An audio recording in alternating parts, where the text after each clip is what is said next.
हर हर महादेव, जय श्री केदार। तो दोस्तों, आप सबको तो पता ही है कि 2 मई को बाबा केदारनाथ का कपाट खुलने वाला है। तो जो भी श्रद्धालु बाबा का डोली यात्रा या ओपनिंग सेरेमनी में जाने वाले हैं इस साल 2025 में, तो वे लोग तो अपना तैयारी शुरू कर ही दिए होंगे, क्योंकि बाबा केदारनाथ का कपाट खुलने में सिर्फ और सिर्फ 15 दिन बचे हैं। ऐसे में आप सभी तैयारी में भी लगे हुए हैं। तो जो भी श्रद्धालु केदारनाथ धाम इस साल फर्स्ट बार जा रहे हैं, मतलब इससे पहले आप कभी नहीं गए हैं और इस बार आप जा रहे हो, तो ऐसे में आपको ये नहीं पता होता है कि आपको पैकिंग केदारनाथ धाम जाने के लिए क्या क्या करना होता है। तो आज के इस वीडियो में मैं आपको केदारनाथ यात्रा में आप अपने साथ क्या क्या सामान लेकर जाएंगे, क्या क्या लेकर जाना चाहिए, इसकी पूरी जानकारी देने वाली हूँ। तो आप लोग वीडियो को लास्ट तक जरूर देखिएगा, जिससे आपको अपना बैग पैक करने में काफ़ी हेल्प मिलेगा, क्योंकि ये कोई छोटा मोटा यात्रा तो है नहीं। आपको पैदल ट्रैक करना होता है 22 किलोमीटर का, तो आप सोच समझ कर ही अपना बैग को पैक करना। तो सबसे पहले तो हम बात करते हैं रजिस्ट्रेशन का। देखो, आप अगर केदारनाथ धाम जा रहे हैं तो सबसे पहले तो आपको रजिस्ट्रेशन करना होता है, क्योंकि बिना रजिस्ट्रेशन का आपको वहां पर एंट्री नहीं मिलने वाली है। तो आप अपना पहले रजिस्ट्रेशन करवा लीजिए अगर अभी तक आपने नहीं किया है तो। और जो भी कर लिए हैं वो अपना रजिस्ट्रेशन का जेरोक्स निकलवा ले और उसको आप अपने साथ एक कॉपी रख लेना। वैसे तो फ़ोन में होता ही है, लेकिन अगर आपका फ़ोन में बैटरी नहीं है और फ़ोन किसी प्रकार से बंद हो गया है तो उस केस में आप क्या करोगे, इसीलिए आप अपने साथ एक कॉपी जेरोक्स रख लेना। चलिए अब बात करते हैं कि आपको क्या क्या सामान लेकर जाना चाहिए केदारनाथ यात्रा में।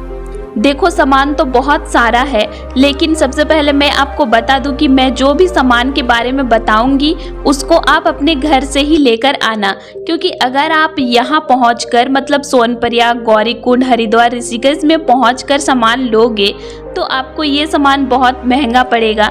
इसीलिए आप अपने सिटी से ही ले लेना। अगर हम डॉक्यूमेंट की बात करें तो आप अपने साथ अपना आधार कार्ड या फिर ड्राइविंग लाइसेंस, कुछ भी ऐसे डॉक्यूमेंट रख लेना। तो चलिए सबसे पहले हम बात करते हैं बैग की। तो हम अपने साथ कौन सा बैग लेकर जाएं? तो बहुत कोई क्या करता है कि अपने साथ ट्रॉली वाला बैग लेकर आ जाते हैं केदारनाथ यात्रा के लिए।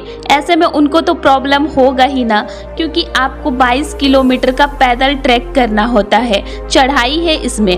ऐसे में आप ट्रॉली वाला बैग लेकर कैसे जाओगे? आपको तो प्रॉब्लम होने ही वाला है।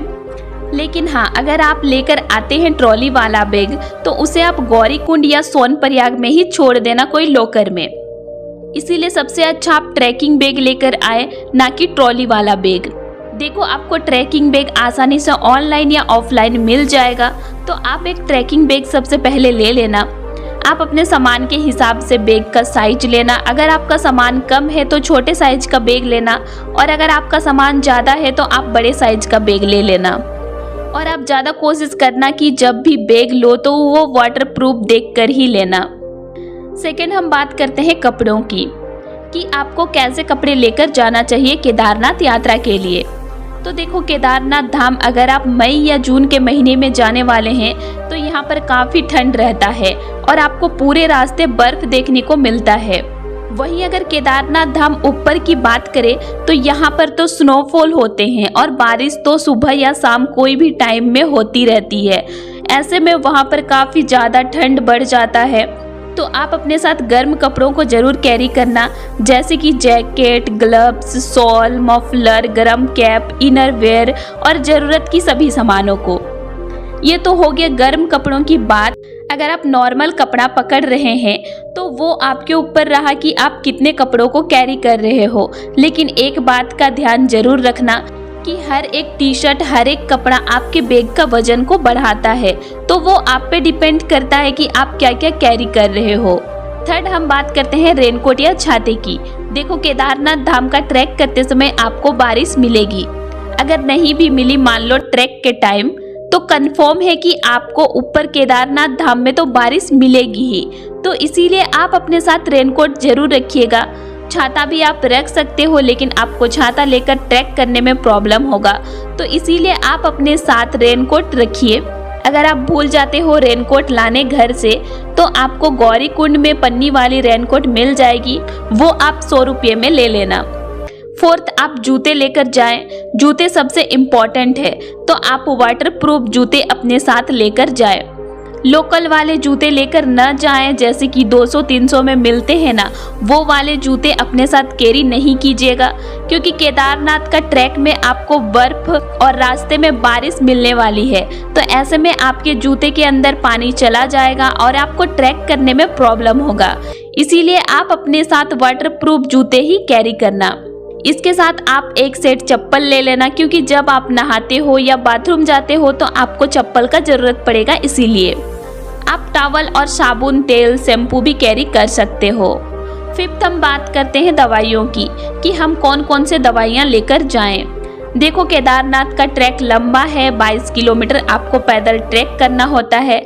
ऐसे में रास्ते में आपको कुछ प्रॉब्लम होता है तो आपको रास्ते में कोई मेडिकल या डॉक्टर नहीं मिलने वाला है, तो इसीलिए आप इन नॉर्मल मेडिसिन को ज़रूर कैरी कर लेना, जैसे कि पेट दर्द, पेन किलर, लूज मोशन, सर्दी, जुकाम, बुखार की दवाइयाँ, या आप किसी मेडिकल कंडीशन पेशेंट हो तो आप अपने साथ सारी दवाइयों को अवश्य कैरी करना।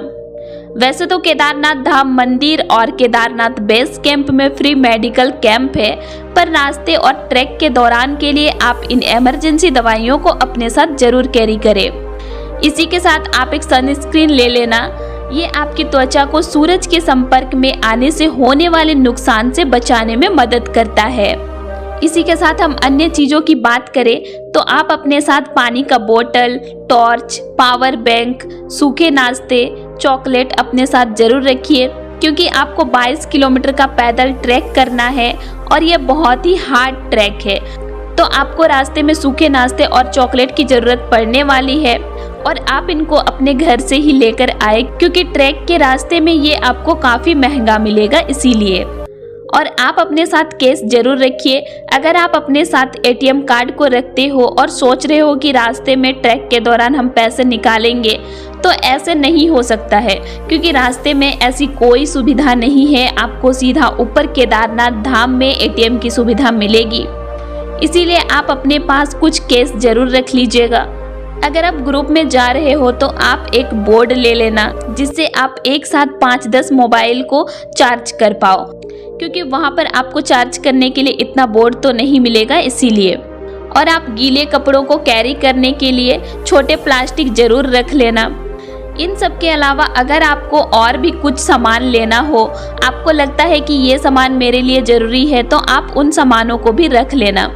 और आप अपना बैग को 2-3 दिन पहले ही पैक कर लेना, क्योंकि आपको उसके बाद अगर लगे कि ये सामान भी लेना है तो फिर आप उसको उसमें पैक कर लेना। ऐसे में आप सारे सामानों को पैक कर पाओगे। तो आज के लिए इतना ही, और आप लोगों को मेरा आज का इन्फॉर्मेशन कैसे लगा ये मुझे कमेंट करके ज़रूर बताइएगा। और वीडियो अच्छी लगी तो वीडियो को लाइक कीजिए और साथ ही चैनल को सब्सक्राइब भी कर लीजिए। और जो कोई भी लोग इस साल 2025 में केदारनाथ यात्रा में जा रहे हैं, उनको ये वीडियो ज़रूर शेयर कर दीजिएगा।